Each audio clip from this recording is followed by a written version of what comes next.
Hello, I'm Matthew Gordon from the University of Missouri. In this presentation, I'm talking about differences in American regional dialects with a particular emphasis on phonological variation. So the main question that we're dealing with here is, how do American dialects differ in terms of pronunciation? I'm going to cover some traditional differences as well as some more recent phenomena. There are a lot of individual words that differ in their pronunciation by region.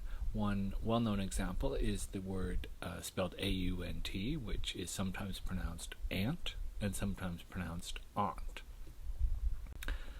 This map here, which comes from a book, The Pronunciation of English in the Atlantic States, written by Raven McDavid and Hans Kurrat, came out in 1961. This is based on early linguistic atlas research carried out in the 1940s and 50s. And for this word ant or aunt, you can see that they found the aunt pronunciation, which is the one that's mapped here. The blank areas are where they would say ant, the sort of default. The aunt pronunciation was common in New England and in some parts of the South. Another familiar difference is in the pronunciation of this word as either roof or roof. The traditional regional difference here, roof was the dominant form throughout the South and the Midlands, whereas roof, the form marked here with the solid dots, was dominant across the North. Another well-known form, creek versus crick. Creek versus crick is an interesting one because if you just pause for a second and try to imagine, well, if there's a difference between the North and the South, which one says creek and which one says crick? And if you ask most people, they would probably immediately say crick is the Southern form. As it happens, that's exactly wrong. That traditionally the creek-crick difference was a North-South difference, but the crick form was the dominant form across the North, as you can see here with these solid dots across the North, and actually a good part of the Midland as well. In the South, creek was always the dominant form.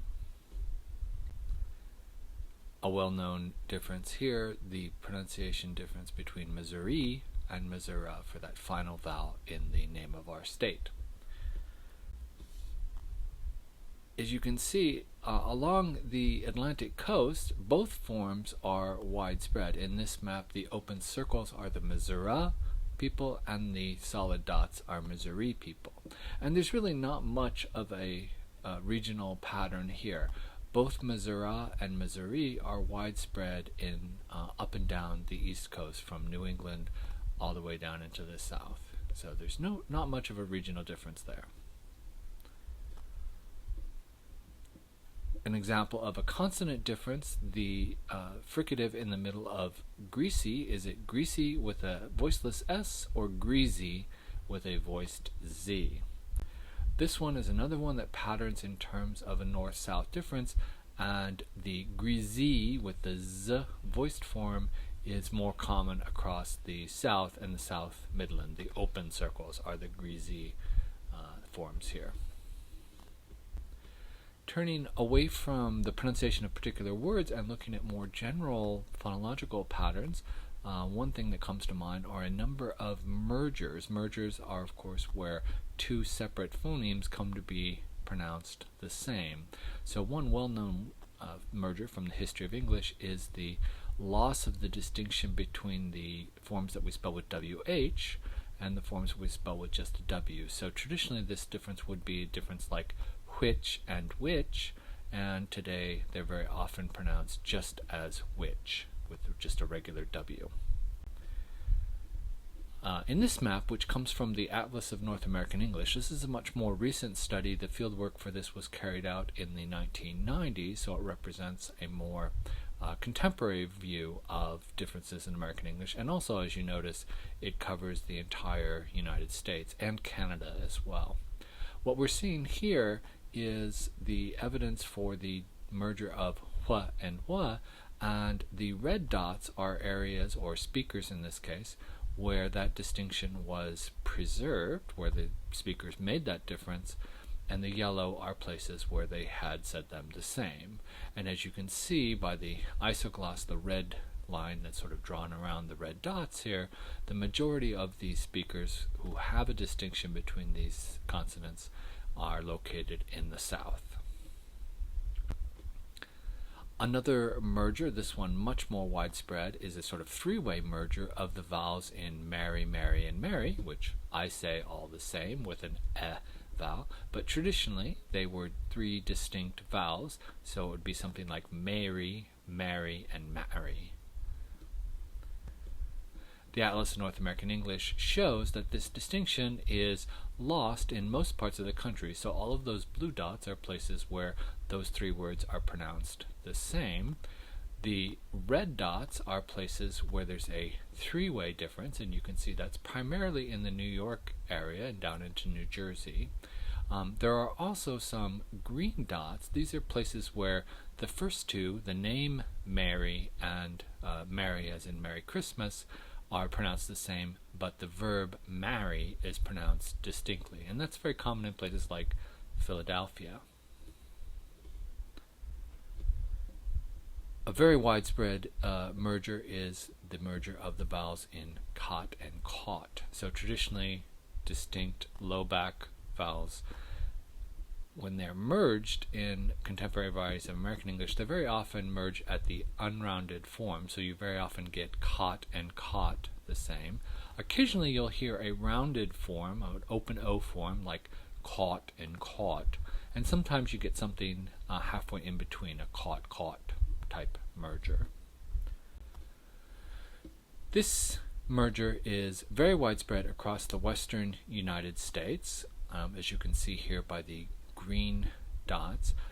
In this map, the green are people who have merged caught and caught in all conditions. The red are people who may have a difference between words like caught and caught, but they have merged the vowels before nasal. So they might say caught and caught differently, but they'll say don and don the same. D-O-N, D-A-W-N. So as you can see, the western United States is one area where this is widely spread. It's widespread across all of Canada, and a couple of areas in the east, in the eastern New England, in Boston for example, this is a well-known feature. There you tend to get a rounded vowel, you tend to get caught merger rather than a caught merger. And then the other area of concentration is in western Pennsylvania down into West Virginia. One final example of a merger is the so-called pin-pin merger. This is a merger where the I and E vowels of those two words are usually pronounced the same as an I. This is a conditioned merger. It only happens before the nasal consonants, so you get pin and pin the same, but you would have a clear distinction between other words like bit and bet would still have different vowels. This feature is associated primarily with the South. As you can see here, the red dots are people who have merged these forms. The blue dots are people who have a clear distinction between those forms. And then the other two colors are sort of in between cases. So the majority of people with this feature are in the South, although it is, you can see red dots are sort of scattered all over the country, so it is not exclusively a Southern feature. A couple of other examples of general phonological patterns. The treatment of diphthongs varies quite widely across the United States. I just mentioned a couple of examples here. In some areas of the country, the mid vowels, the A and O vowels, so the vowels of bait and boat, which for most varieties of English are diphthongal, A, O. In some varieties of American English, particularly in the North, they're pronounced as monophthong, so you get A and O instead of A and O. This is a feature associated, as I said, with the North, so it's particularly almost a stereotype of Minnesota and places like that. So Minnesota, you might have people say boat and bait instead of boat and bait. Another feature associated with the North is something called Canadian raising. Canadian raising relates to the diphthongs I and ow, and it's called Canadian raising because rather than starting with a low vowel, the ah sound, they start with a central vowel, an sound, a mid-vowel there. So instead of I and ow, you get I and ow. This is called Canadian raising because it's associated with Canada, but it is also found across the northern U.S. Now, crucially, it happens only before voiceless sounds, so it doesn't happen in all occurrences. So you could get something like pipe and lice for that before the voiceless consonants there, but in a word like hide, you'd still have the I sound before the voiced D sound. Similarly, you might get about and mouth, but before a voiced sound like loud, you'd get a ow sound there. And finally, a well-known feature, monophthongization of the diphthongs I and ow. So a word like ride might sound like rad, and a word like oil might sound like ol, right? Both of these features are associated with the South, and they're widespread across the South, although sometimes the conditions under which they occur in terms of which sounds they're next to will vary by region. Finally, I want to turn to some examples of vowel shifting. We talked about vowel shifting, of course, in the case of the Great Vowel Shift. Vowel shifting is essentially where a vowel sort of moves in vowel space into the territory of another vowel, which may move into the territory of another vowel, and so forth. That's the general idea. One well-known example of vowel shifting today is something called the Northern Cities Shift. This is a series of vowel changes that affects northern cities such as Detroit, Chicago, Cleveland, Buffalo, those areas, basically the large urban areas of the Great Lakes region. And it is a series of changes that affects the 6 vowels that you see pictured here based on their positions in vowel space. To walk through the different changes, starting with the high front I vowel, the vowel of little, that is generally pronounced in this shift with a slightly lower, more centralized form. So a phrase like little bit might sound like little bit. The vowel, the vowel of better, might become backed so that it sounds more like a wedge or an sound. So better might sound like butter. Or it might be lowered to more of an sound, so better sounds like batter. The of a word like butter might back and even become a little rounded, so the word butter might sound like botter, or but might sound like bought. The of words like bought or caught generally lowers and becomes unrounded, so bought might sound like bought, or caught might sound like caught.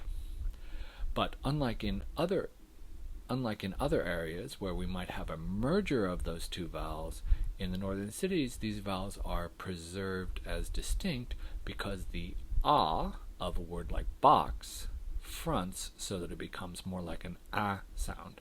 So instead of box, you might get something like box, box. Or instead of mom, you might get something like mom. And the final step here, or the final vowel affected, is the the low front vowel, which is raised, often quite extremely, and sometimes acquires a kind of diphthongal character. So instead of a word like bag, you might get big, or instead of cat, you might get kit, with a very raised vowel. To hear some examples of the pronunciations associated with the Northern Cities shift, let's give a listen to this recording here. What you're going to hear is a young woman from the Chicago area, and she's reading aloud a passage that was prepared chock full of lots of words that have those vowels that are associated with the Northern Cities shift. When I was a kid, I used to love going to my Aunt Penny and Uncle Leon's house. Their place was not some grand palace or mansion, but they lived in a cool old house on the west end of Chicago near the intersection of Smith and Everson Streets. It seems to me that they always bought lots of candy and other presents as special treats for me and my 4 sisters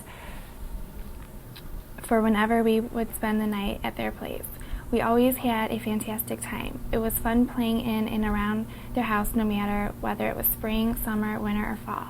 When the weather was nice, we played tag on the back lawn.